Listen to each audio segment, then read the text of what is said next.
Good morning to you waking up to us. This is the Kokoliriko live on Western Television, and remember, from wherever you are, where you chose to watch us from, we welcome you aboard.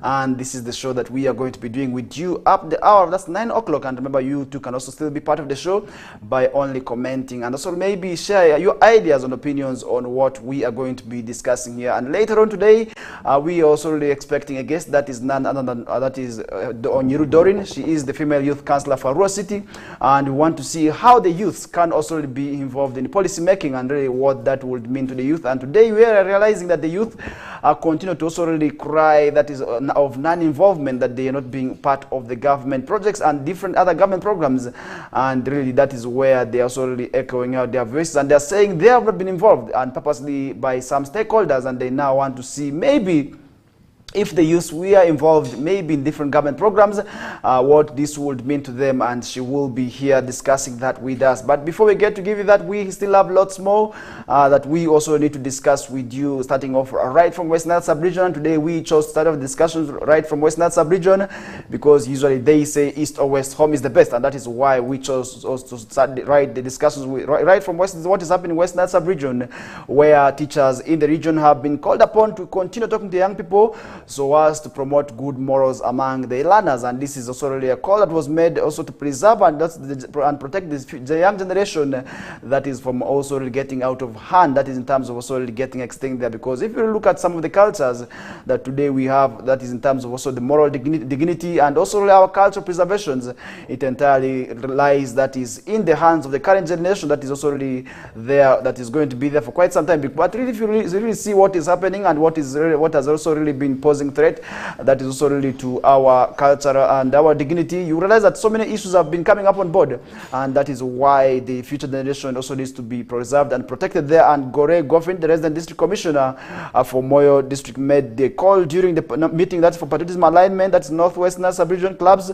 that was at Moyo Secondary School yesterday but one. And now we also did see a number of schools standing up where the students also really came up to dialogue and see to it that how can their cultures be preserved, and that is also something maybe you could be interested in, and what the leaders exactly said would also maybe act very well for you. Let's first see what the leaders said as we bounce back shortly.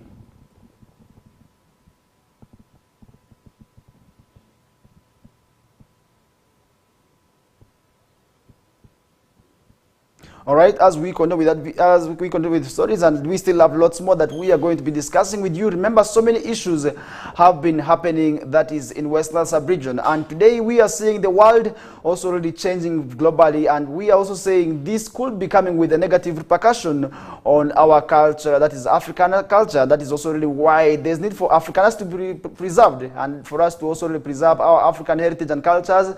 Definitely that calls for us to be working together. And who am I talking about? It is me and you who loves being African, that we also have to continue talking to the young ones, because if we don't talk to them, they may also really get to adopt some of those bad cultures that we have been talking about. I wouldn't want to mention them, but we know them, and these are things that our elders have termed that is uncultural, and that is also really against our culture, that is of Africa. That's also really why we need to also continue talking to the young ones, so that also really they can also really avoid such tendencies. And really that is also something I want to remind you of as we continue with the show, because less more has been happening that's in Western Sub-Region and Africa at large, and that is really why our African culture needs to be preserved. And now the remaining elders need to continue talking to the young ones, because if they do not also talk to also the young ones, definitely we may also really see to it that also once they are gone, and once this generation becomes elders, and if at all they do not also really uphold strongly the African cultures, and then definitely I am just wondering what kind of elders we will be having that is in the next 20 or 40 years,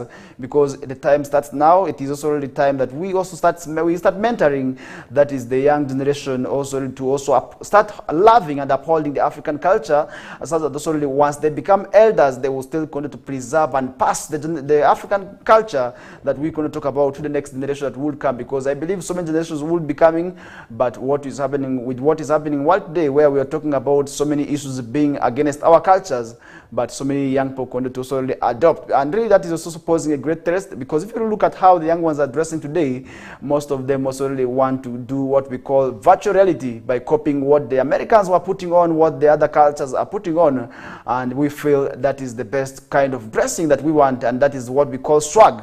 and yet that couldn't be the case, because really if you see what is happening in line to that, you realize that also really that is why so many of our African cultures could be also dwindling very much in terms of also really facing challenges of getting extinct and also getting eroded there. And that is also really a reason as to why we need to continue talking to young ones, and such that also really they get to understand why there's need for them to also really get to understand they need to work together, and really that is also really what we need to work towards, and that would also really be quite well for us to continue witnessing. And really that is also a reason as to why I want to remind you of that we must ensure that we continue talking to the young ones, because if we do not continue talking to the young ones, that is also really a reason as to why we may also really see them falling apart, and that would also really be very bad for them to also really continue witnessing that. And really that is also something that happened the day before yesterday, and I believe these students who are there can also take the message that is of patriotism forward, because if you really see what is happening today,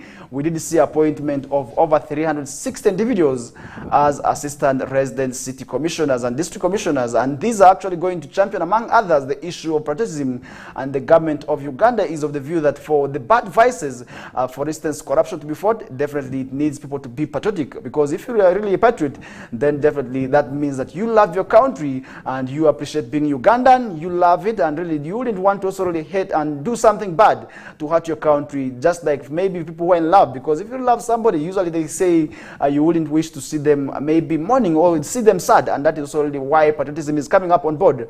And these are actually the RCCs and assistant RDCs who have been appointed, and they have also been able to be championing, and they should be championing that is also the issue of patriotism, because mainly they were appointed for three reasons. First of all, that is the issue of patriotism, that is mostly among the young ones, because I've seen them moving to schools, and really we did see them traversing a number of schools that is within ARUA City, and that is also to spread the gospel of that is patriotism. And really we wouldn't want to see them also really stopping with it there, and we want to see the issue of patriotism being able to be realized there, because if we do not talk about, maybe realize the issue of patriotism that we are talking about today, and then definitely we wouldn't solely want to see them falling apart, because if at all they have been appointed for that, we have seen them doing that. I must appreciate and commend them for that, because recently they were able to move, that is within a number of schools matches. They have not been vetted and they have not been inducted, because I do understand that in the month of May, which is just coming up, that is when they will be going to Chankwanzi, that is to undergo induction and to that job, and that is always something we are yet following up on. They have not been able to fully given the office,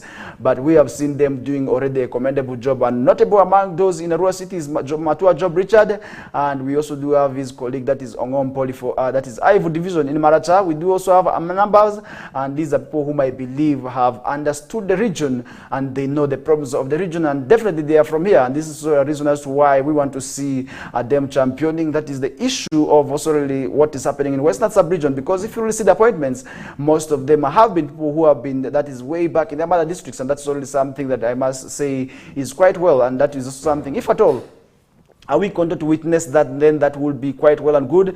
At the end of the day, that would also really make government realize its dream, that is of making everybody patriotic, and that is already a reason as to why we must continue talking to these people. And that is already a reason I want to remind you once again, they have been appointed for, because if you really see how they were appointed, they were given mainly 3 mandates, and that is also really when they would, after taking office, the government wants to see them achieve, first of all, the issue of patriotism, then secondly, that is mobilized for government support, and then thirdly also really to undergo other activities. And that's also really a reason as to why we want to say we are looking forward to them. And the issue of patriotism remains very key, and then the issue of also really bringing people, that is to that is really for government support, that's to government programs, is also really very good, because if you really see the office of the RDC, for sincerely this office has been, that is having staffing gap, and beefing it up to me is a good move, because if you really see sometimes the RDCs have to move from one occasion to another. That is also really already a challenge, because sometimes the number is few, and that is only where people need now to work together with them. And we welcome them,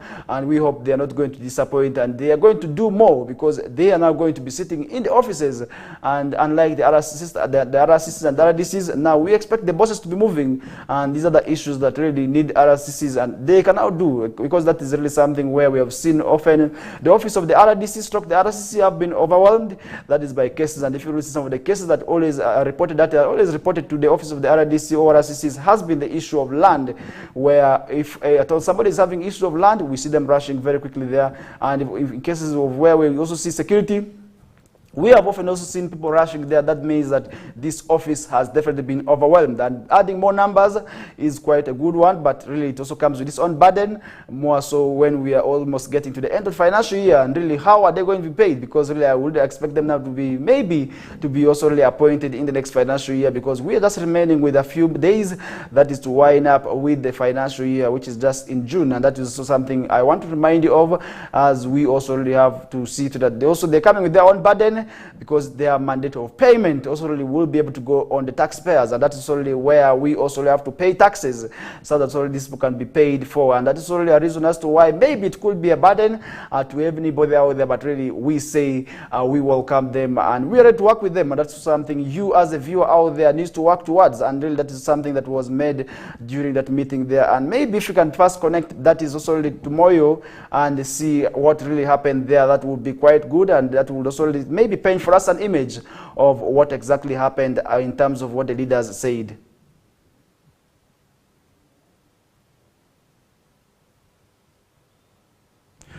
All right, moving away from that, now let's see what is happening in Zombo, where stakeholders have raised concern over the challenge of inadequate classroom block. That's at Jubinan, Kanan, Nursery and Primary School. And if you remember, over the years, this school has been posing great results. That's from the district of Zombo, besides being a private school. Now stakeholders are saying, really, how can our learners continue to study under such classroom blocks? And really, where we are also making it very risky for the learners to continue undergoing maybe learning in there. And that is also really a challenge, where the stakeholders in Zombo district have now raised concern over that matter there. And I really believe that is also a reason as to why we need to support such schools. Because really, if maybe some private school is doing well, why don't we maybe also support them by first of all extending them the help that is really needed? And I believe that would also really maybe save the school in terms of also really the learners running away, because sometimes parents want to see that is infrastructure, and for somebody to really judge a school, they would also really want to judge it from that is the infrastructure, and that should also really pose as a threat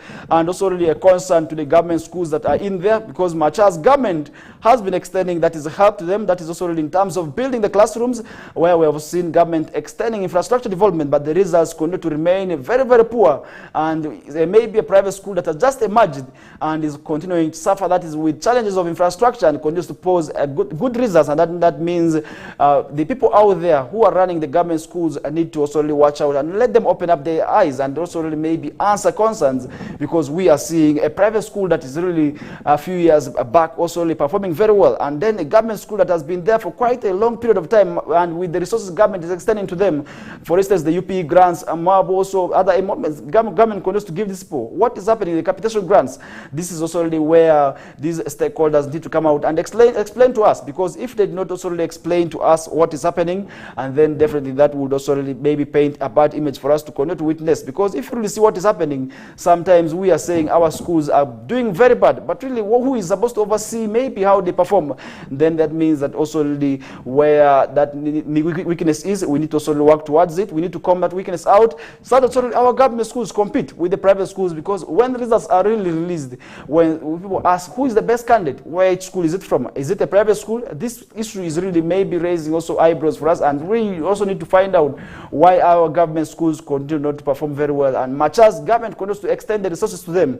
And now stakeholders in Zombo district have urged, that is, they agreed to take different measures to mitigate the challenge of inadequate classroom blocks, such as Jubilee, Kanan, Nursery and Primary School, a private school located that is in Zombo Town Council. And despite a good performance of candidates yearly at the school, a lot more should be done, that is by stakeholders, to make pupils learn in modern classrooms as required by the Ministry of Education and Sports. And when our reporter visited the school, that was yesterday, it was discovered that the school, which was lasted for 10 years, lacks modern classroom blocks, and some of the facilities have developed cracks, putting the lives of the learners at risk. Maybe let's first see how the classroom looks like, and that will also really maybe paint for us an image of what needs to be done exactly in there. Let's first see what is in Zombo, that is at Kanan Junior School, where the structures are said to have developed cracks, making it difficult for the learners and risky for them as well to continue learning in this classroom. Ushungui biai jure moni ai kodi kabedo matongtong man jurutismo tie I kabedo ni ai kodi gon marasha district karashela komo kende icheng ngandu pira ya bora pa dumerangwen oru elifu area ko pira ngwan usho ko nambo before yo kodo shimachi mokodo jadi Dramani Collins ko nyamegu bako judit pikabedu magibitio kodu chalo jukon kor jawang jawingom Uganda mutie pe Marasha district. Danu enishimogi inindu apara busel padimirangwen oru elifu area kupira yangwen makunja minister Madid otich pa jawingom Uganda remo shimo kodu danegi magibitio karashialo ko juwang jawingom Uganda kodi district ma enu man kagibi neno nyagi ter dongom karashialo ko yomukan demapol kodi district mi Marasha. Jadit Right Honorable Wani Emmanuel Mutejar FARISH MAJID pe Marasha District Council o kwayo dano maju shi manyen ni tiu karashalo man tiu ko dano me kabidu ma enu kara gisho pute motish megi iyore mo poren. You need consultation with the civil servants with whom you are working, with your students, your supervisors, with your colleagues in other neighboring local governments within here, with everybody. That's that whatever service you're going to provide, people must receive, they must applaud you. Jadit Honorable Mawa Rasul Jawi kom otedek pita jago mek para kala mo ay ko di Yumbe district o kwayo dana malchim manyen enu ni makuwat karashelo ko dana ma shon kingi ubedun go ber akashanyo jukuor megi karagi shopuneno nya gitiyo ko dana check marom. I also want to request, as we keep serving, there are some people you have been posted to your mother district. And you have some people, or you have people who love you and who don't love you. You are not going. All right, we do apologize for that error there, because that is also really maybe in that area where they do speak Aluru, and really we very much do apologize for that. And as we move on, because you have also really seen how the classroom block looks like, and I believe that should be painting for you an image of what exactly is happening in there, and for you to also understand maybe why government also needs to extend support, that is to the private schools that continue to shine also really brighter, and so that also really the districts and also really where the learners go to is safe. Because if you really see how maybe learning continues to be under those black classroom blocks, you will realize that also there is no need for the learning to continue going in there, because usually that is also really maybe where maybe it may be risky for the learners to continue learning in from there, because at one time we would see also maybe if strong winds come and the roofs can be taken off, and really how the blocks could also collapse, and the learners, that would be very bad scenario.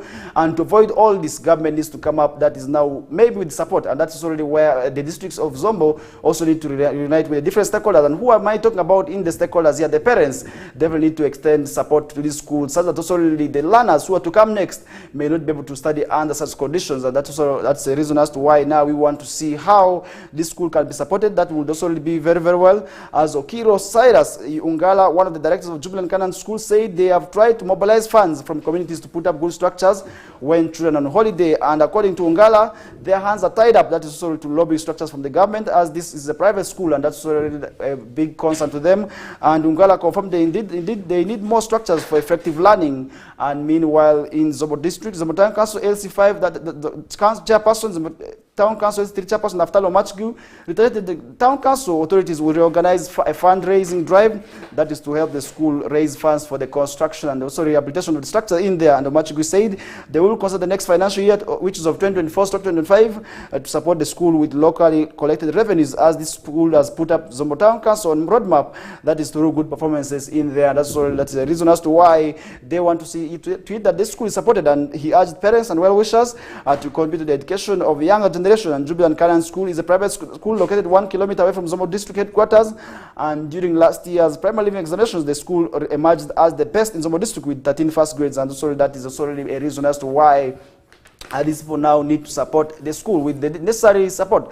And moving ahead to Nebi district, where Nebi, the Workers Savings and Credit Cooperatives Limited is reiterating that's the retirement benefits scheme for that is workers in Greater Nebi local governments, where it registered in where it was registered in 2010 as a SACCO under registration number that is 9365/CR, and regulated by that's Uganda Microfinance Regulatory Authority to provide financial services among the civil servants.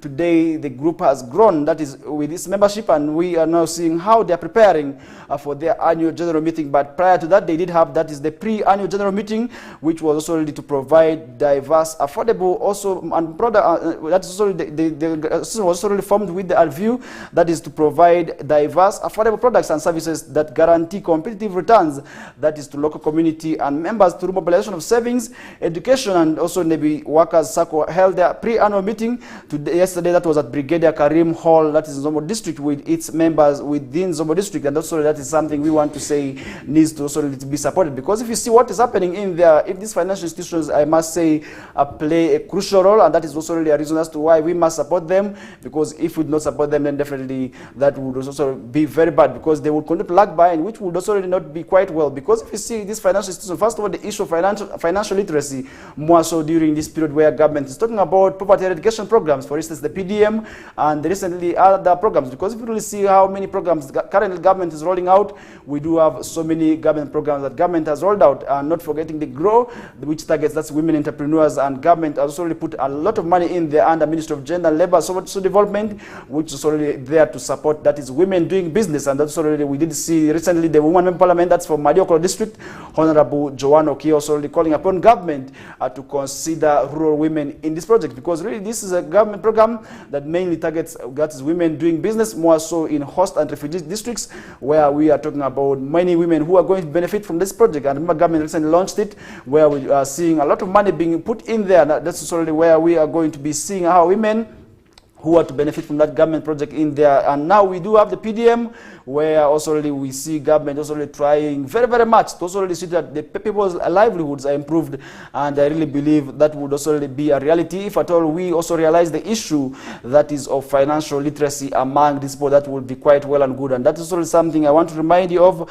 And as we continue with the show, we want to see that happening, because if that doesn't happen, then definitely we wouldn't also really want to see how these people would be able to maybe lag behind, because if they're going to lag behind, that would also really be quite bad. And that's also a reason as to why we want to see how best these women, maybe how these different people doing business can also be supported. And I believe the civil servants are very much important, because if we don't talk about the issue of financial literacy about them, people may also be able to spend and misuse their monies, and that would also be very bad. And that is also a reason we want to see them be supported and empowered in there. And that as we continue with the show, and we believe that is already something that you as the viewer needs, because if you do not have issues of how to spend money, what we call financial literacy, trust me, even if you are given 10 million, you would misuse it. And somebody who has that knowledge, with the 1 million government is giving out to them in PDM, we are going to see people changing their livelihoods. And that's a reason as to why we want to see these people being able to be supported. And according to Nenchan, the SACCO works in accordance, that's with parliamentary statutory deductions, that's for loans among others. And remember, these SACCOs also really act as savings, where people can be able to already put their money and also do their savings. And I believe that is already a reason as to why you too also, as a viewer out there, need to be part of that, because you need to be part of the SACCO. Maybe a SACCO out there, it couldn't be this one here, but could be another, because really this is also really where you are going to be saving your money, and you would also really borrow at maybe at understandable rates if at all you need money. And I believe each and everybody at least out there need to be part of that is a SACCO, because if you're not part of a SACCO, then maybe something could be wrong with you, and maybe you're not interested. That's also really elevating your status. But sometimes we also really, before you join the SACCOs, let's also really be vigilant and cautious, because we have seen sometimes people losing monies, more so within these local SACCOs within our homesteads. We have seen some of the women complaining that people borrowed money and they cannot return the monies back, and that is also really a reason as to why sometimes people do not want to join SACCOs, because if you really see where you have the intention of saving for the whole year and then you do not get that money, then definitely, trust me, it will also really demoralize you. And not only you, people who are around you also really will lose interest. And that's also really where we need to take strict measures against people who are also really there to also just make sure they borrow the monies and they do not refund back these monies. That is already quite unfortunate. And during the pre-annual general meeting, that Mr. Gilbert Onenchan, the chairman, that's that's chairman of board member, that is already the district workers SACCOs, confirmed that the meeting of the SACCO that started since 2010 has extended their branches, where we have seen the SACCO now growing to extending its branch. That's in Zombo, where we've also seen it extending. That's Pakwach district, and we are also looking forward also extending also the head offices that is in the Nebi municipality, and that's also something that where we have seen the SACCO growing. That's its wing across the different local governments, and we will also maybe want to see the SACCO extend its roots up to the entire Western sub-region or up the entire Luru sub-region, that would also really be very, very much good for the members. And I believe that would also really help uplift the status of the members, that is the workers, that is from poverty. Because really, if you really see what is happening among these people, definitely there is a need for now everybody to be working. And that is a reason as to why working, maybe working class is very, very much important. And according to Nenchan, that is where they are working in relation to abiding by all the regulations that have been put by the government of Uganda, maybe by the different stakeholders in place. And meanwhile, that's Ephraim Kumakech, the Principal Assistant Secretary, that is to the CAO's office, that is of Zombo District, and who is a member, that is of the SACCO. In his opening remarks, applauded the SACCO leaders for maintaining their positions. That's right from the year 2010 when the SACCO was established. And it asked the management of the SACCO that to reduce the interest rates and stick to the ethics governing the financial institutions.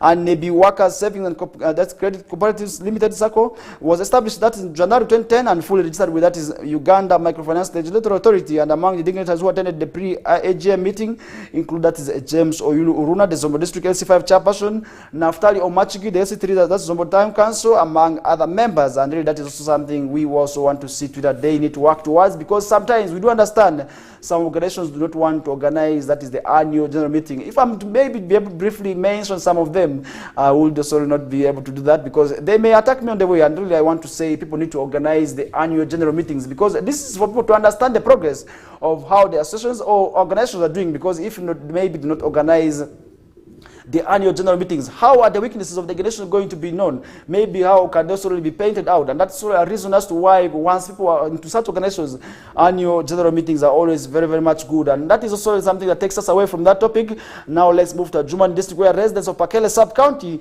have been advised that to advocate for peace, and at least that is 21 law peacemakers have been trained to advocate for peace. That's in Adjumani District, and this was during a training organized by Y Global, an international-based organization entrusted that is in achieving peace and pointing out challenges of youth, which among others include that is socio-economic and political situations while advocating for peace, which took place, that was at Olua 2, that is a resource center in Pakele sub-county, that is in Adjumani District. While Okwera Peter Onen, the project officer of Wild Global Adjumani Field Office, called upon the youth to use social media well so as to bring development and fight against different challenges affecting their community in there. And Awak Ajang, resident of Olua 2 and member of that is Peacemaker Association, said through the training she will be able to solely identify challenges affecting them and how to overcome the challenges with the proper decision making. Because today you realize that you will get to realize that we have a number of challenges youths are facing, and that is where the female youth councillor will be joining us in a few minutes from now.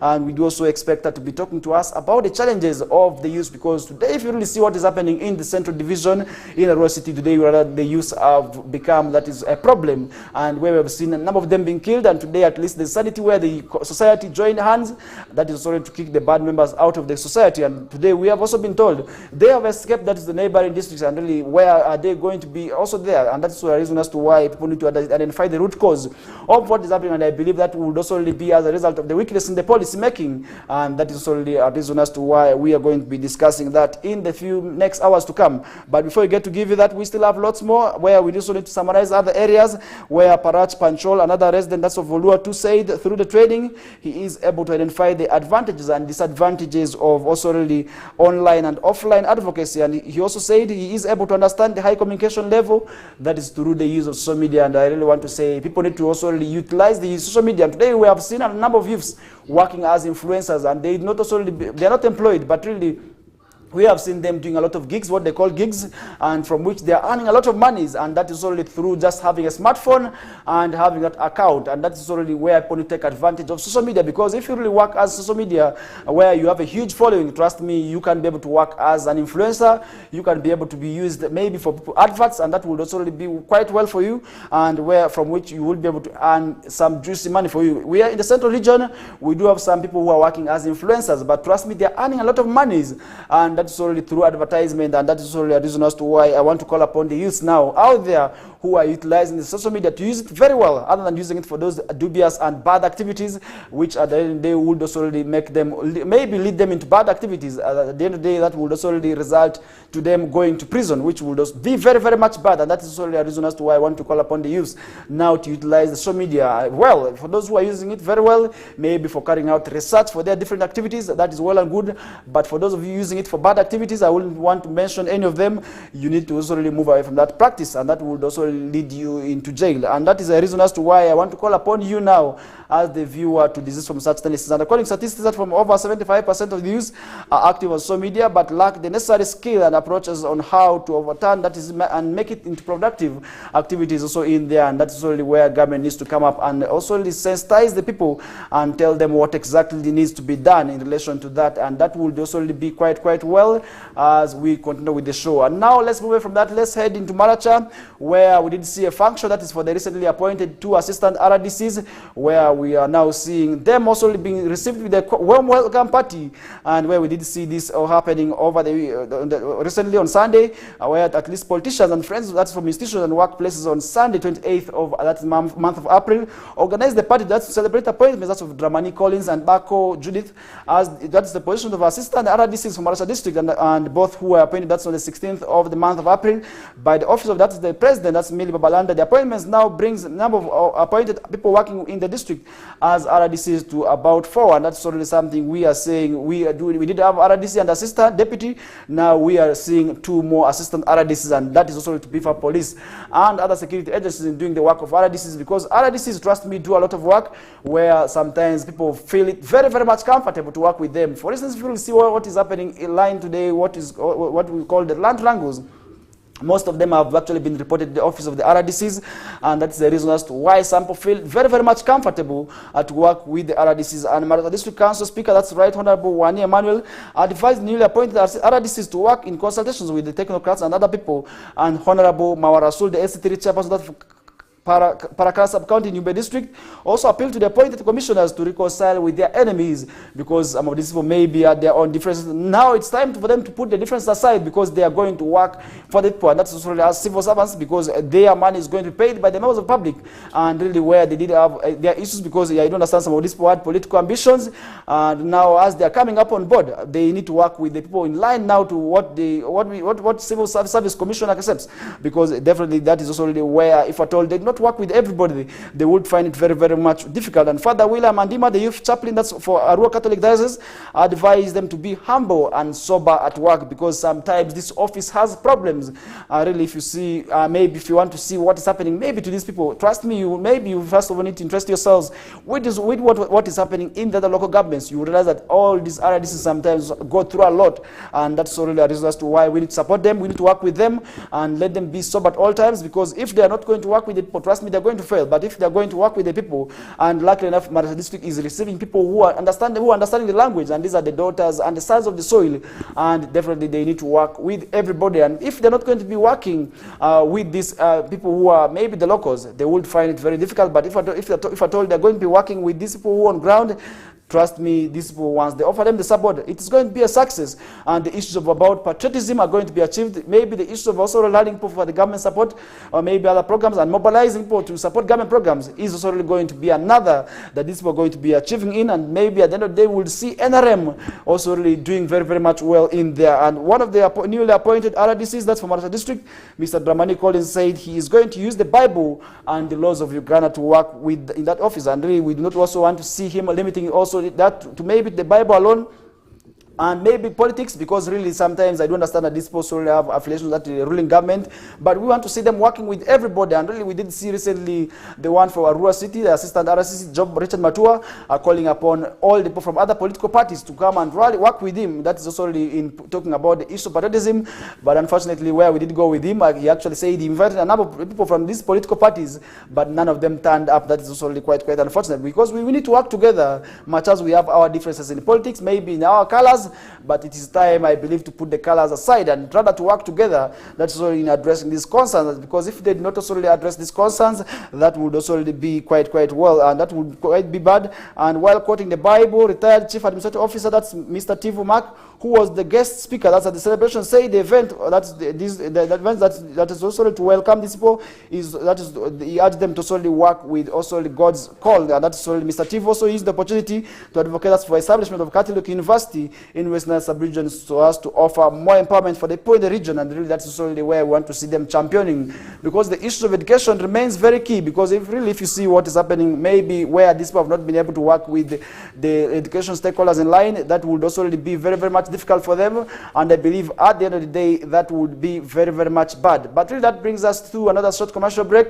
as we summarize what is happening in the West Nile sub-region. And up next we are going to be joined by a guest that is none other than that is Onyiru Doreen, and she will be telling us of how youths need to be involved in policy making, because if really as a female youth councillor, I believe so many ladies are going out maybe through a lot of challenges, and I believe they are the most vulnerable ones. She is not going to be talking only on behalf of the ladies, but rather the entire youth, because she is a youth leader. For now, let's first have this short commercial breather, and when we bounce back, we shall be able to take up with the conversation from there. Thank you.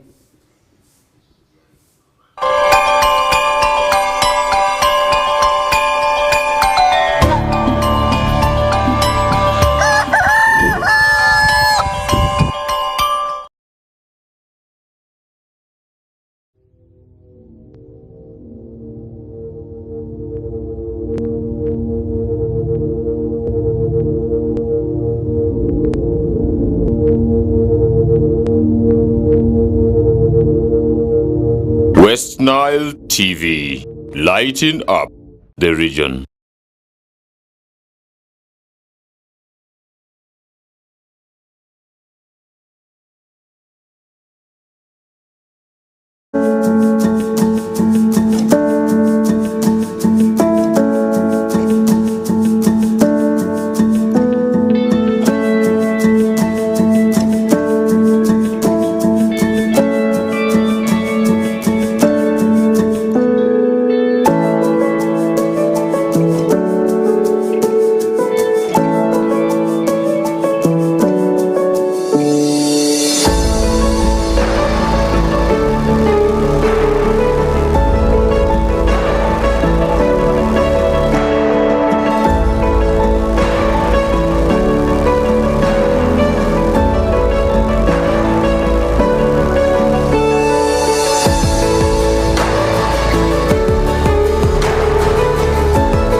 AFCON, all 52 games live only on StarTimes.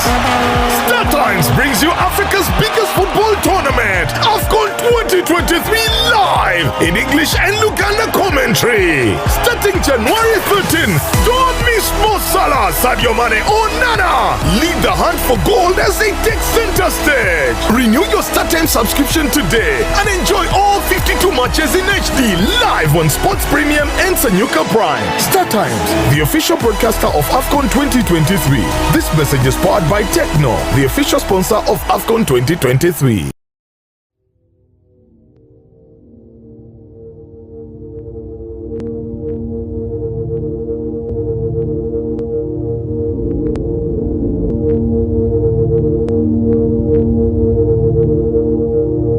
West Nile TV, lighting up the region.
Right, welcome back from that short commercial breather. We are back, that is with the discussions, and now I've been joined by a guest, and she is none other than Honorable Onyiru Doreen, and really, she is beautiful. Onyiru means beautiful, and you're most welcome to the beautiful show as well.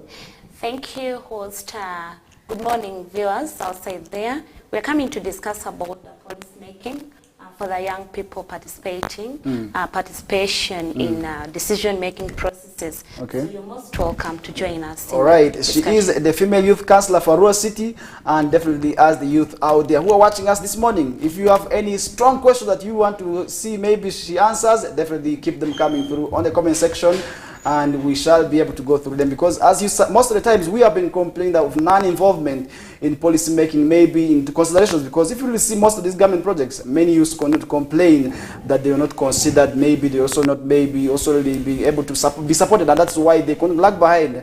And she is now here, and as the viewer, maybe as a youth out there, the questions that you're going to ask, I wouldn't also really want to answer them myself, but rather I will pass them over directly to her, because she is the person responsible. That is why you need to keep your comments coming through, and that would also really act maybe as a gesture as to where she needs to answer these questions. But really, without wasting any time, I want to see how best our youth can be able to be involved in policy making. Have you been involved? That is decision making for the young people, because if you really see what is happening in Central Division, I just want to interest myself with what is happening in Central Division, because this is where we are. And I believe we have seen most of the bad issues coming out from these issues, because if you really see what is happening, for instance, the issue of that is theft and other criminal activities, these youths, some people say they will be able to maybe catered for in other government programs. For instance, the PDM, the Myoga, so that they will leave the bad practices, but they continue to go on with all these bad activities. Now I want to ask, as the female youth councillor, have you been able to be involved in policy making, so that also really, while sharing the national cake, the youth also really catered for? Well, thank you so much, host. If you see that policy making in Uganda has evolved from an area where it was exclusively preserved for technocrats and police experts, who then presented it to citizens without consultation, to now meaningful participation of citizens and other stakeholders. And when you look at the Constitution of Uganda, in Article 1 states that sovereign power belongs to the people. Public participation is a structured way of consulting with persons, groups, and entities. And you may find that the young people play a vital role in these policy decision-making processes. The Ugandan Constitution has created opportunities for the youth engagement in government and development in Article 55, Clause B. So when you find that this Constitution also creates space for the young people in decision-making processes. Now, when you look at these decision-making processes for the young people, you may find that all these young people, they are not even, it comes with also its challenges. They are not aware about, they are not aware of these informative decision-making processes, and they don't even know what they're supposed to do. And making submissions and suggestions during budget deliberations and consultation processes, these young people are not involved much into this. And you may find that there are a lot of challenges that comes in with this when they are not involved. Sometimes the adults take advantage of the young people, making decisions on their behalf and leaving out the interests of the young people untouched. When there's a slogan for us here in Central Division and the whole of ARUA City, we say that something for us, the youth, without involvement of the young people, is not for them. So when you make decision on behalf of the young people and you don't involve them, meaning that the thing is not for the young people. So these young people are not aware. They're not informed about what they're supposed to do. But however, we try much in the council to deliberate on behalf of them with consultations from also the young people. So you may find that our efforts are futile. Sometimes it cuts across. You may find that decisions that we take at the council, when these people sit at the PTC, and it comes down to zero. And when during budgets, you may find that the youth are not involved fully in the budgeting processes. As you can see in the Central Division and the whole of ARUA City, our budget is very meager to also help the young people come out of these things. So, you know, policy making processes, it's really a bit challenging to us, the youth leaders. So the youth also ask us about how the leaders are participating in these decision-making processes. Our efforts are futile, as I said. The young people are really suffering in Central Division. You may find that in the current states, the youth are being killed, mob justice. They engage themselves in so many other things because they are not involved in these decision-making processes. So you may find that they involve themselves in dubious things that they do. They sit on the streets, they sit on the ropes, as if they are as if they are guards of the road. Guards of the roads. So you may find that a young person who can even be energetic doing something comes very early in the morning, sits at the roadside doing nothing. So these are the things the challenges that we face as young people. Usually, the last year I remember during the Youth Day celebrations, which I happened to have attended, this concern came out clearly. That sometimes programs that are best designed for the youth to also really help the youth are not also really when the people, once the projects are being developed, they do not have considerations of the youths.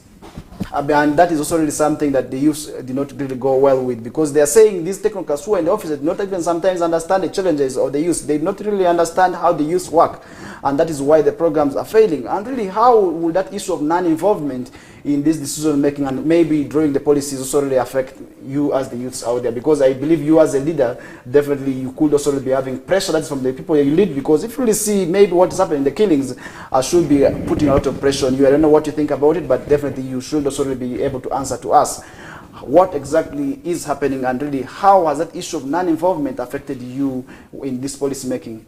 Well, as I said, during this decision process making, the young people are not involved, even as the leaders. Sometimes we are not involved in decision making processes.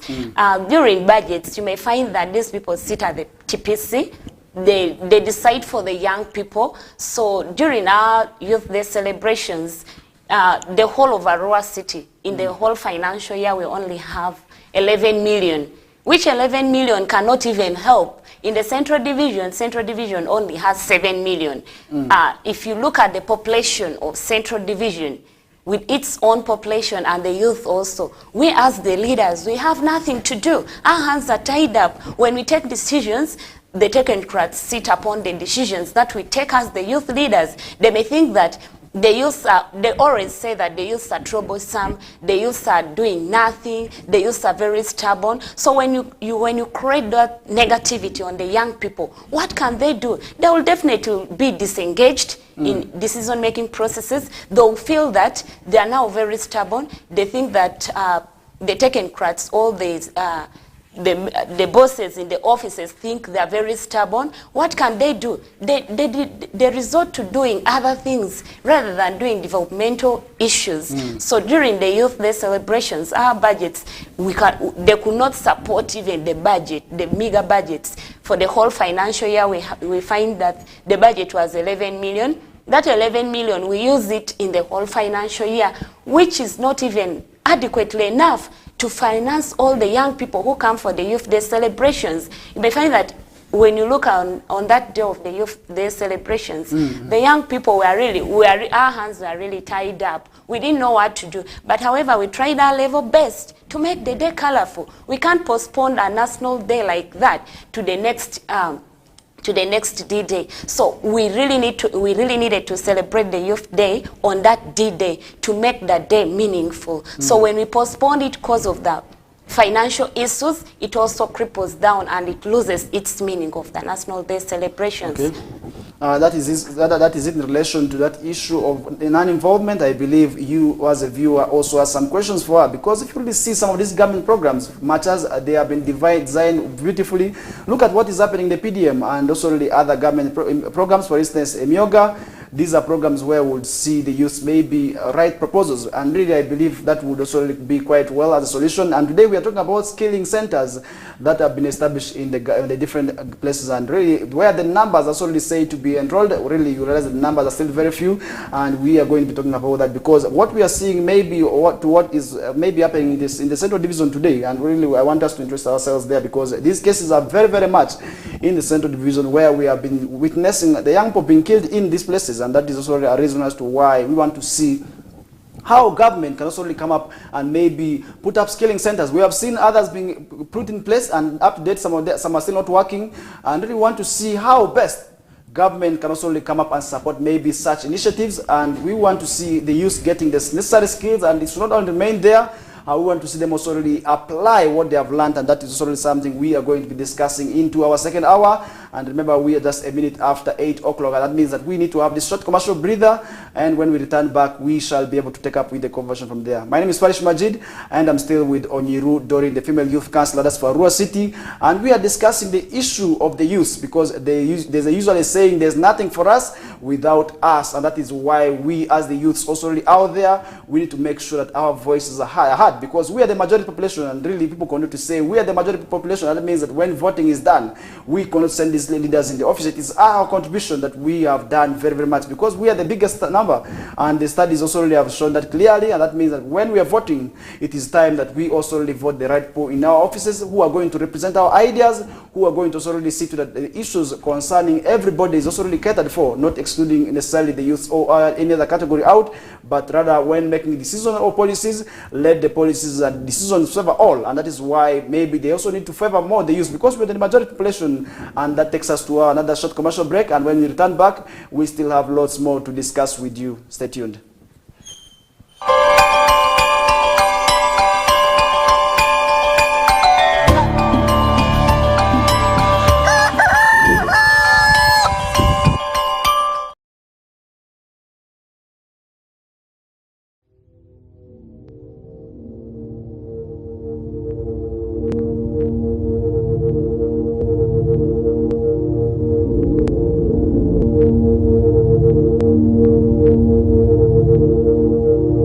West Nile TV, lighting up the region.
AFCON. All 52 games live only on Star Times.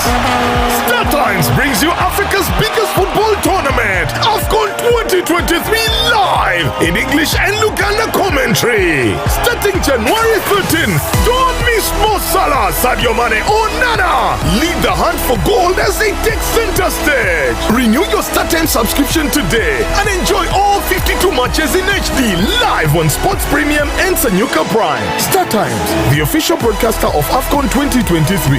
This message is powered by Techno, the official sponsor of AFCON 2023.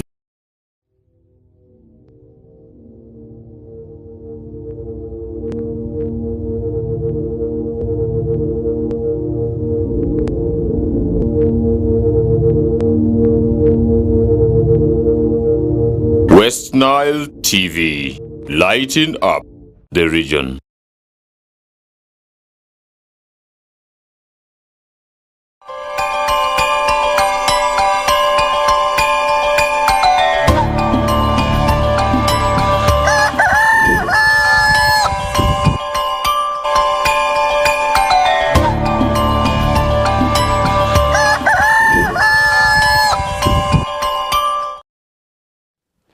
Welcome back from that short commercial breather, and we are back. I'm still with, that is Honorable Doreen Onyiru. She is the female youth councillor, and we are discussing issues related to, that is, policy making, and we want to see maybe how best policies also that are made also need to cater for the youth, because if you really see what is happening today, much as people continue to say the youth are the majority, but what is already happening maybe on the ground is actually contrary to what we expect to see, because as youth, definitely this is where we also need to see that also maybe when government programs are coming, they need to very, very much cater for the youth, and that is a reason as to why maybe if such programs are to be developed, the youth involvement is also really very, very much key, and maybe right at the top level, if at all, maybe those top level, for instance, the parliament is to make decisions, let the decisions also really suit that is everybody's needs, and let them also really not exclude the youth out, and that is really a reason as to why we are saying, if at all policies are to be made, definitely that would also really help. Maybe favorable policies are made towards the youth, definitely we would also really see a reduction in the crime rate, because if you really see what is happening in the crime in West Nile sub-region today,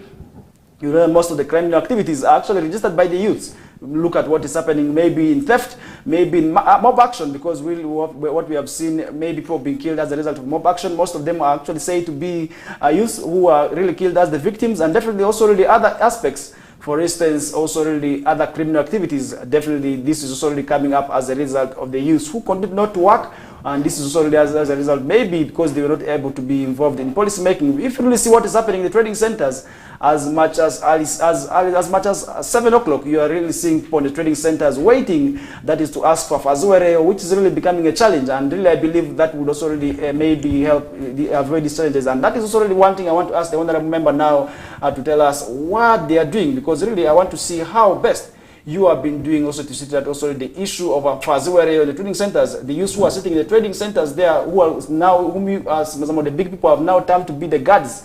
That is on the road is also addressed, and let them also be involved in productive activities. That would also be very, very well. What have you been doing maybe to also really raise your voice as the youth representative out there, maybe to the council, and from which the council could also take it to the higher level? And what have you been doing? Well, there has been a notable process in empowering these young people to participate in decision-making processes, informing them, involving them, also collaborating them, empowering them to do skills training. We have come up with so many other factors to really help these youths to come out from this mob justice and to come out from these activities that the dubious activities that they're trying to do. So we as the youth leaders of Central Division, also ARUA City, we have come up with a policy that we go out to schools to organize seminars. We have started this with secondary schools. We are going to zero down to the primary schools, because we may find that these young people from primary school, they're also growing up with that knowledge. When they see their fellow youth doing those dubious things, they'll also flow in. So we have started with few secondary schools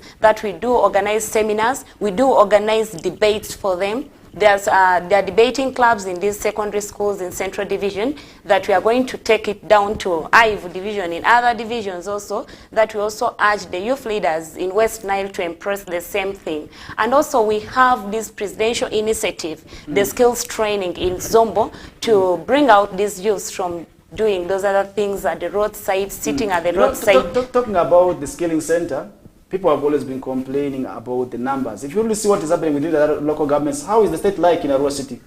Oh, about the The numbers, enrollments, yes. the enrollment, I would say that it's not up to date, because when you look at the population in Central Division, there's so many people, there's so many youths. We are the majority. So when you look at the number, they only take 27 out of 1,000 youths for the skills training. They go for the skills training, they stay there for 6 months. So out of that 27, when they come out without even the kits. After learning the skills, they come out without nothing. They are given nothing, and you may find that after learning the skills, these youths also come back. Yes, after practicing it, they come back and also sit at the roadside doing nothing, because they don't have the gadgets, to the startup kits to do the business. So this is what we are trying to fight as youth leaders in Central Division. What do you think needs to be done to avoid that challenge?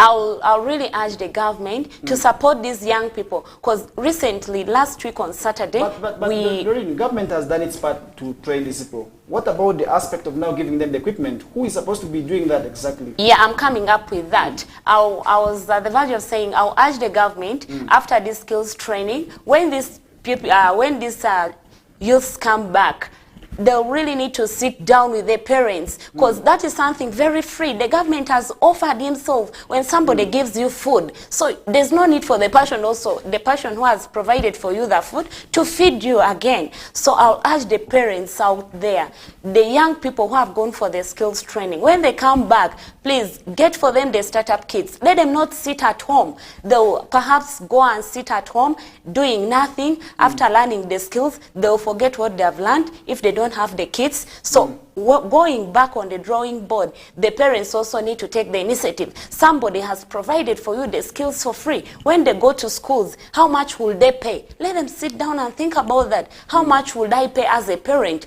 to pay this youth in our skills training to get these skills? How much would I pay in these other schools? So the government has offered freely, and the parents should also support the government now to buy the startup kits. You cannot expect from the government, you have given me the skills, so I need the startup kits. So which is the vice that we are trying to fight. After them graduating, we call the parents to release this youth. We call the parents to come, we talk to them. Now your son or daughter is back home. What are you going to provide? What are you going to say to this daughter? What are you going to buy for them? Like those ones doing tailoring. Are you going to provide them a tailoring machine to do their skill, to practice their skills? Or are you going to buy for them the things for the mechanics? Or you can even take them to these nearest mechanics. They should practice their skills. That is what we are trying to do as youth leaders in Central Division. And I believe the issue of apprenticeship is always key, because if after obtaining the skills, definitely you first need somebody to mentor you for about 3 years, so that already you can stand on your own. Because you're not going to come out of school and obviously have the necessary equipment. Trust me, that is going to be a difficult one unless you're from a well-to-do family. But which we don't see that possible, because most of the people who actually enroll for these courses that have been taken from these places are the vulnerable. And recently we did see actually the ghetto community of ARUA City also really, that was privileged to have members from that lot. We did see them also parading these learners, and after obtaining the skills, and now how best can we support them after also really obtaining the skills is very, very much key. And I really believe the legislators from this area are also really a stakeholder in addressing that challenge. I don't know, as the honorable member that is also really leading the youth, I don't know what you expect the honorable members of parliament to also really maybe help in this area here. What do you expect them to do maybe in also really addressing this issue of what we are talking about? Well, I would say that about this initiative of about the presidential initiatives, the skills training in Zombo, I would say these parliamentaries should take it up upon themselves in parliament to discuss about this. Because when you see, they're not much involved in this activity of the skills training in Zombo. So I would say that they should take it up in their parliamentary sessions. They should also urge the government also, play their part to do something for the youths who have gone for the skills training. Maybe provide for them the sewing machines, all the equipments that they need to come back and learn more of the skills. So we also need these parliamentaries to take this upon themselves. That is what I'm urging them to do. So if they will impress the youth leaders, for us, we don't have money to support these young people. So the parliamentaries, their salaries are also enhanced. Their salaries are very big, not like ours. We depend on allowances. So I'll urge them to really support the young people. When you look at our parliamentaries and in ARUA Central Division and also ARUA City, we have four of them. The 4 MPs should come up with this. The numbers are very few. We have only taken 90 in number for the skills training, and the 4th lot is going to be next. So about these 90, what are they doing? Are they doing the right thing at home after coming back from Zombo?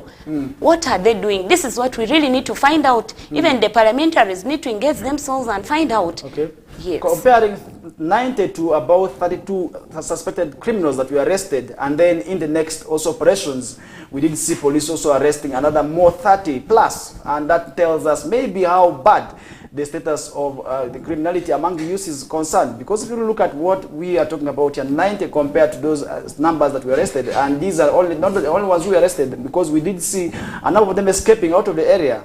I believe this would also be able to be reformed through the skillings. And do you think maybe these skillings would help reform the young ones? Yeah, it could be a solution, because we have taken even like the ghetto youth who have been very stubborn, and even the Jajamin, the fire eaters. These groups have been very stubborn. We identify the vulnerables out of them. We have taken them for the skills training. They have learned. One of, for example, one of them is now doing a very good business in Arua town there, doing welding. This is somebody who has been a very, he has been a criminal leader actually, but he has now changed. He has reformed out of this skills training in Zombo. So we identify those groups of people. We take them for the skills training, and when they come back when they are changed. So that is the thing we are trying to do, and that is what we want to do, as in to really reduce the rate of criminal in ARUA Central Division. Because when you find this ARUA Central Division is the center of ARUA City, even is the center of West Nile, where so many people come from different districts to come and camp here. So we really need to avoid that. Also, this skills training is not only zeroed down to Central Division. It's for the whole of West Nile. So my urge to the government is that they should also, as ARUA City being the center of West Nile, they really need to bring a hub in ARUA City, such that the nearest districts can also come here. Because when you look at Zombo, and also transporting these youths is also a very difficult task for us, because we have a very meager budget. There's a transport refund, because we were told that these graduates were given 100,000 each. But of recent, it's not constantly done, because when you look at these recently graduated ones, the ones who had graduated, so they didn't give their money. The 100,000 was not given. When we try to ask the State House, they said no, we are going to give them the transport refund. It was us who used our own personal money from our pockets to transport these youth back. So it's also a challenge for us as the youth leaders, because we have nothing at hand. The MP should also come and support us during this skills training. You know, and transporting one of the issues for the exemption of the youth in most of the policy or decision making has been the issue of maybe the stubbornness among the youth, because this is where sometimes I don't know, maybe if it is true, you will be able to guide me on that, because usually they say the youth are very stubborn, and that's why sometimes people don't want to work with the youth. How true could that statement be? Maybe. I would not support that statement that youths are very stubborn. If you look through the young people, it only needs mindset change and time for them. When you give this youth time, they can really change, and once you change them, this youth can be reformed. This negativity of saying that the youth are very stubborn, they're troublesome, they're thieves, which brings in negativity upon them. So they'll say that now people are saying we are very stubborn, people are not liking us. So what can they do? So I really also need to urge people doing that to really reform. What have you done as a leader? What have you done as a parent to bring back this youth on the drawing board, to change the mindset of this young person? And always you're saying, my son has defeated me. As a parent, how can you say that my son has defeated me?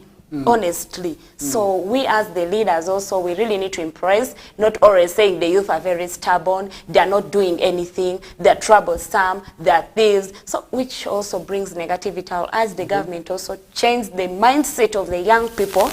Yes. No, we're talking about changing the mindset of the young people. What about the parents from whom, maybe from whose families these children are coming from? Yeah. Because if you look at what is happening today, you realize that some of these people are young and people are supposed to be in school, but you see them dropping out of school and engaging in these criminal activities.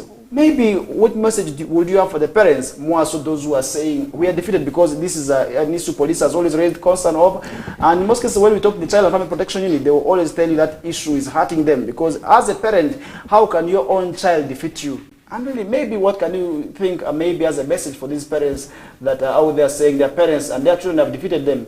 Well, I always say that charity begins from home. What a young person does starts from home. Now as a parent, what are you supposed to do if charity begins from home?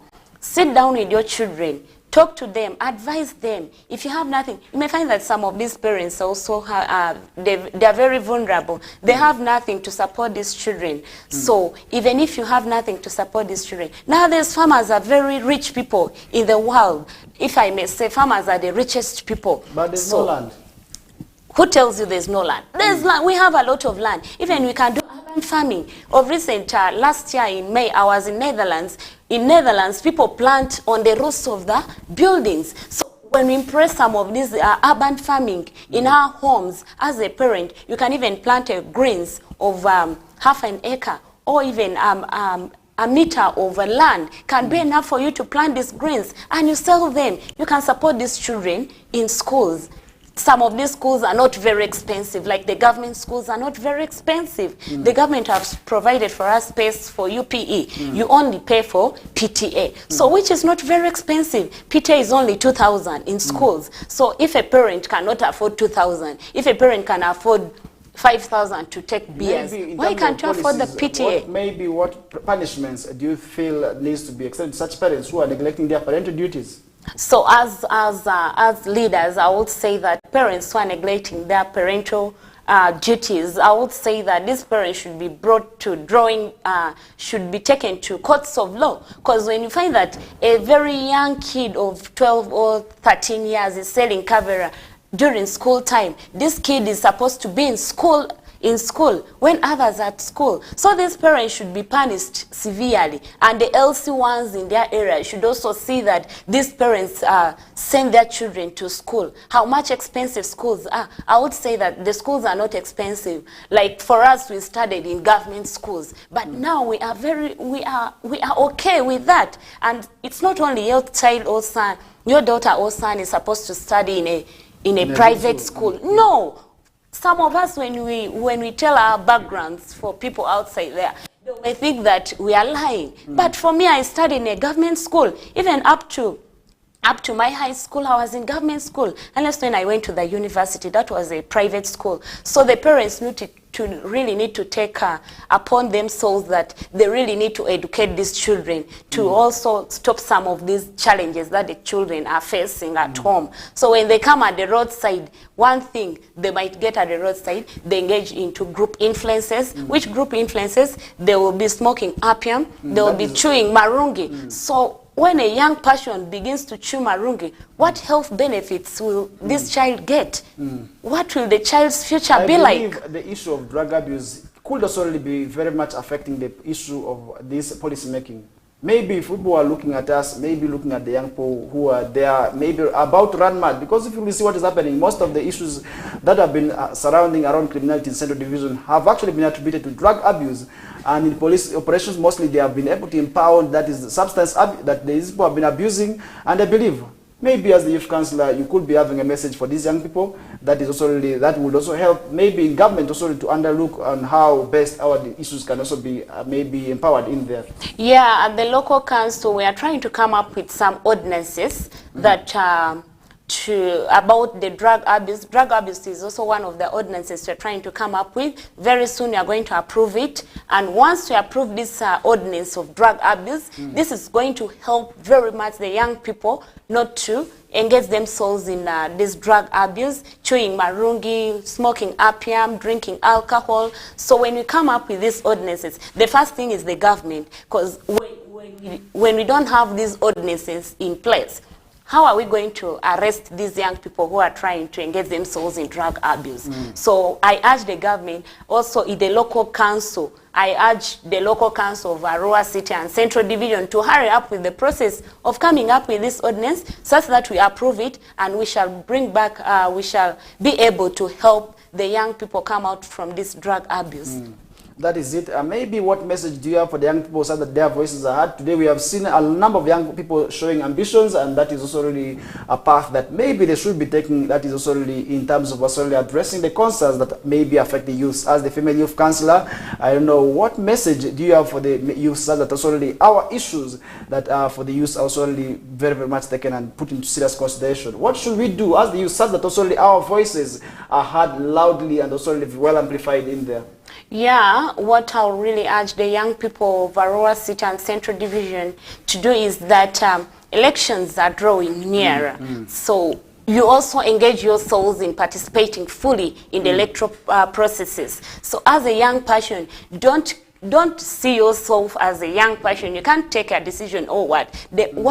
The elders cannot take decisions for us as the young persons. So we really need to engage ourselves in these electoral processes. We really need to fully participate and even elect the young people who can take our voices to parliament, who can even take our voices to the local government, So we really need to elect somebody who can speak on behalf of the voiceless, because we are the majority. We really need to engage ourselves in activities that are very developmental, constructive. We need not to sit at the roadside doing nothing just the whole day. You're there at the roadside. I urge all the young people of ARUA City to embrace into developmental issues, not necessarily being idle on the streets. So this is my message to them. What about in relation to the issue of Afazuereo, which has always been their slogan, something small that is there? What should be done about it? About that slogan, Afazuereo, something very little.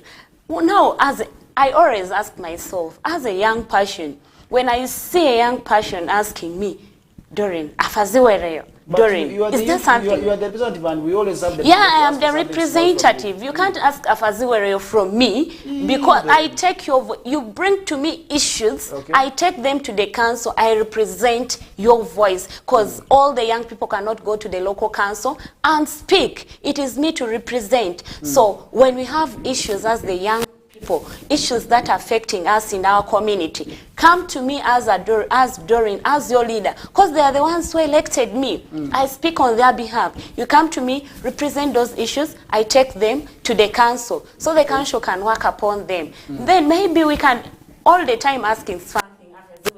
You may find that there are also other young people who engage themselves into businesses. So why can't we impress that? All the time you are asking something very little, Why can't you impress yourself in doing business? Of the young people, today we have seen the young people doing and progressing very well. That is in the petrol business, which is a legal business, and from which we also want to see them be protected, because that is where maybe they can earn from. Because if you look at what is happening today, most of the youth are into boda, and most of them are also really into the petrol business. If you move along the streets, you will realize that these are the young people who are selling these, maybe these businesses. How can the government also ensure that much as what they are doing is illegal, but they need to be supported? And that is also something that maybe you will be able to answer to us in the next hour of the show, because we are just remaining with a minute.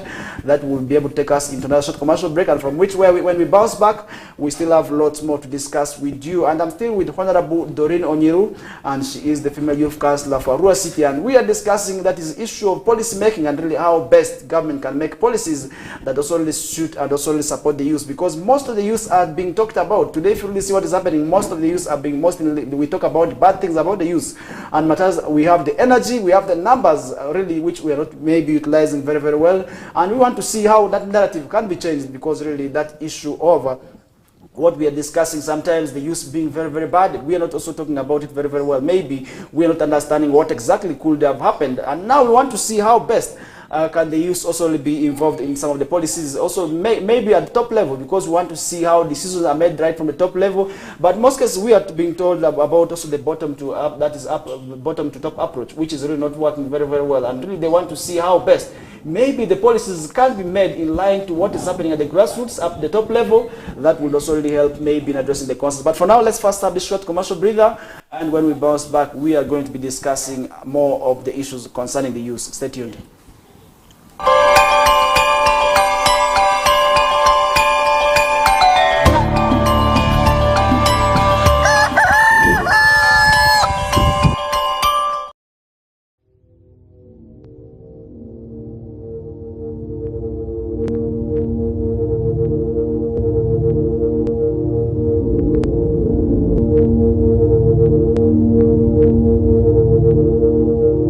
West Nile TV, lighting up the region.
AFCON, all 52 games live only on StarTimes.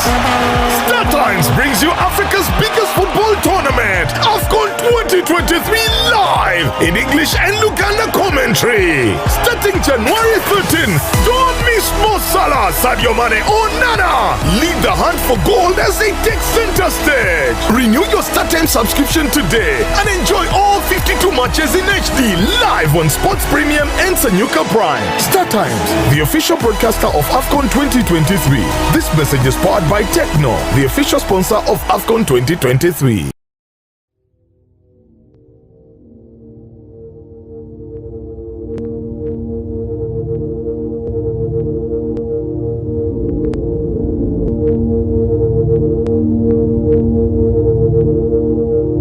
West Nile TV, lighting up the region.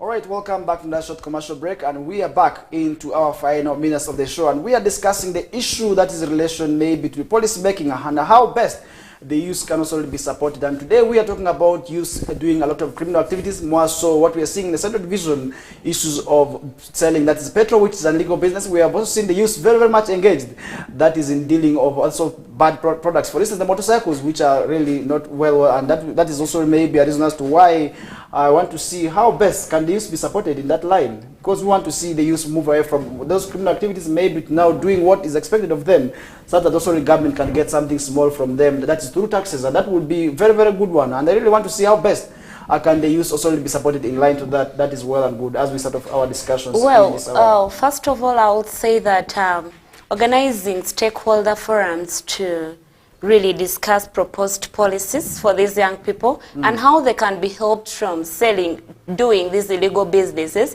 That is not the only business the young people can do. There are a lot of businesses that they can do apart from doing the illegal businesses that in the local council, that's how we can help them. That's where money comes from. No, well, there are other businesses that money is very quick. When you make these craft shoes, the ladies like it so much. The handbags, the handcrafts, you can make them. Even the boys, they know how to make these things. So I really urge the young people, that is not the only business that they are supposed to involve themselves in. Because when they involve themselves in doing legal businesses, these people will be arrested. That is the only, maybe that will be the only capture you'll be having. However, perhaps when the police take it off, you'll have nothing to do. So maybe involve yourself in doing other businesses, not doing the legal businesses, which the government does not allow. Yes. So Mata's government does not allow the legal business that we're talking about. How can now government also support them to move away from doing those illegal activities so that also they can work with what is happening? Because usually, if you saw what happened when they were, that is enforcing, that is what we call, that is the, how do you call it, this law that was supposed to also really see to that also, there's trade order, what we call the trade order, when during the enforcement, most of the people who were actually evicted off the streets were young ones. They were saying, now we have been taken, our things have been destroyed. We do not know where we're going to go next because the market cannot accommodate all of us. And how best do you think such scenarios can be addressed and such that also really we see to that what we are doing is what we call the legal business, which is really accepted within the law? Well, I would say that the narrative that the market is not enough is not really up to date, because the market is enough, because we have gazetted markets in Central Division here. We have I think about 4 gazetted markets of Central Division. So we can't only say that the market is not enough. When you go up in the Central Market, the Mati project there, when you go to the Central Market, there are a lot of spaces that are not occupied by the business people. So I'll ask the young people who are engaging themselves in these illegal businesses, maybe they should transfer from doing the legal business to doing something which is constructive. They should go up and occupy the spaces. We as the local council, we need the spaces up to be occupied first before moving them to other markets. We even have the social center market, which is very empty without people. People always want to sell things whereby they are seen on the streets. So the trade order, to me, has not come to really destroy people's things or chase away people, but we are really trying to organize the city. ARUA City also needs to look very clean because it's the center of West Nile. So when we say that as political leaders, when we don't support the trade order, it also comes back to us. When visitors come to our city, they'll say that, Arua, being a city, that is a very dirty city. So during Asiki Charles' time, when he was a mayor in the former municipality, there are a lot of kiosks in Central Division. So when he came up with a trade order and destroyed all the kiosks in Arua Central Division, you may find that nowadays there are no kiosks. If he was not going to do that, how would the stake of Arua City be like now? So that is what we are really doing as local leaders. The trade order is very paramount. It's very correct, and the people need to occupy those free spaces in the markets. Yeah. So how can government now support them in terms of solely putting off those issues? Maybe first of all, in the enforcement of the trade order, which I believe is in the good cause, because we continue to compare Arua City to the other cities that have really also been degazetted recently. With, for instance, people have been able to compare Arua City to Kuru City. Others have also compared Arua City to Fort Portal, and others have compared Arua City to Mbale, and all these are rated that is ahead of Arua in terms of cleanness. And I believe the trade order is timely, and that is where we also need to support it. But now these youths who have been engaged in doing what we call illegal business, for instance, the street vending, how can they also be supported so that also we don't see more thieves emerging out of those who are also maybe catered for through what we call street vending? Can government also have maybe something to support these people? And what is that one thing that you feel government also needed to first, or maybe support these people so that also we don't have more thieves? Well, I would say that about this youth doing street vending, the Central Division, I would say that the government, one thing the government has to do is the implementation processes, how these people are being removed from the streets. So what they're supposed to do, the law enforcement officers, they also need to understand the situations of these young people and find for them a space whereby they can put them and to do their businesses, not the legal businesses, right? Not the legal businesses, to do the businesses that they get out money from. So they should really get for them a very good space that they can do their businesses. Because when you chase them, when you beat them, when you confiscate their property, it also comes back to us, the government. These youth are going to be, they are now going to be destructive to our own city. So as the government, we really need to organize them whereby we can put them in a very strategic place where they can do their businesses, not necessarily taking their things away from them. And I believe that could be also really posing a threat to you, the politicians. Are you scared? Let me be as during the implementation, because most of the people, these are the young people, are saying, let's wait and see, so and so will come to us in 2026. Are you having that ambition? Maybe are you scared? Because really you also need to make it clear now to us as we summarize the discussions, because we are just remaining with about 4 minutes. That is to wind up with the discussions for today. Well, I am not scared about the trade order, because it's one thing that we all need as ARUA City, to clean up the city. When you go to Gulu, good enough, I thank God that the RCC, the former RCC of Gulu City, is now within us here in ARUA City. He's trying, he's also one of the lead in the trade order. So I believe by his help, with his help, and the leaders also, with the leaders, for us, we really need to take this trade order upon ourselves. If a leader is trying to tell people that these are my voters, don't chase them away. These are my voters. Now what impact are you going to bring to the city? What city do you want to, how do you want ARUA City to look like in the near future? So when visitors are going to come, they will say that so-and-so was here a councillor, so-and-so was here a leader, so-and-so was here an MP. What has he done? So when you try to stop this trade order, to me, it is not very paramount, very good. But to the local leaders, I'll ask them that they should take it upon themselves to advise these street vendors to go to the gazetted markets in a very good way. It's not that you have to be very scared. Don't chase away my voters. Yes, I believe there are voters, but ARUA City needs to look very clean and organized. All right, that is it in relation to that, is putting legacy forward. That is a reason as to why those who are in offices right now need to champion the issue that is related to the trade order. And we want to see sanity in ARUA City, and the only way we are going to be bringing sanity to the city is through the trade order. And that is also a reason as to why now we want to support it, and we want to see to that all the stakeholders unite. And really what we have seen in the Central Division is that most of the stakeholders have united hands. That's really joined hands, that's really trying to see that this trade order is implemented. And we did see the politicians working together with the technocrats. We also did see the business community, that is Chamber of Commerce, together with other stakeholders, also really supporting that, though the question came in, that is during the implementation bit, because most of them actually said the implementation was hurried. And that's the reason as to why maybe now we want to see these people who are off this, maybe working on the streets, can also be accommodated in the other facilities that we are talking about, because we have Gaga Textile Market that is still there. We also do have, that is also Lobida Market, and all this could be transferred in there. And there's still space. We have been told there's still space maybe at the Arua main market, and all this need to be facilitated. And that is also a reason as to why now government needs to come up with reorganization, because sometimes these people complain of their businesses not being favored by the facility.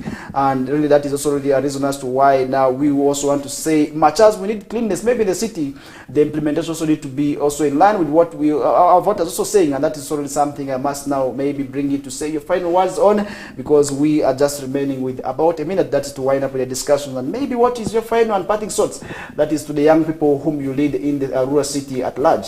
Okay, to the young people out there who are viewing us right now, I will urge all of you to be organized in a group, that we have projects of government that are in place, the MIOGA, the PDM. We really need to take initiative of getting ourselves involved in the programs. We take upon ourselves, even the YLP. I welcome all of you to the City Development Officer's office to come up and pick the YLP forms, to fill them, and also you be in group, you get the government money. So it is not necessarily something very free. You need to be in an organized group such that you can involve yourself in the government projects. So we really need to, we really need not to sit on the streets loitering around doing idle things. Maybe we can engage ourselves in those projects. So to the young people also out there, I'll urge us to foster unity and be one in as a passion. So you really need to put your leaders into task. We the leaders, I've never seen any young person coming to my office, though I don't have an office. Where I am is my office. So when you see me on the street, it's also my office. Consult me. Okay. Come to me. Ask me what are the things that the council, as your leader, put me into task. Those are the accountabilities that we are going to give for you at the end of it all. Okay. So put me into task as a leader. All right, that is it, putting her to task, and that is one reason she is here. And once I leave, maybe if I find her out there next time, I will be able to talk to her as a youth, not maybe as a journalist, and I will maybe start asking for Fazuwere from her, though that is not necessarily something that we are supposed to be doing as leaders, because I believe as leaders out there, that's not their mandate. Their mandate is also to provide services, and for which they have to lobby, that is at various levels, and that's really something that brings us to the end of the discussion in a special way. I want to very, very much thank you for coming through. I wish I would be able to shake hands, but really as we are having the outbreak of red eye, we wouldn't want to do that. But as the president always says, and how he does it, I will just stop there and appreciate you very much for coming through. And that does bring us to the end of the show. And up next is the news bulletin. Stay tuned for the news bulletin that is with Mukulia Lawrence shortly from now. From me to you, have yourselves a good day.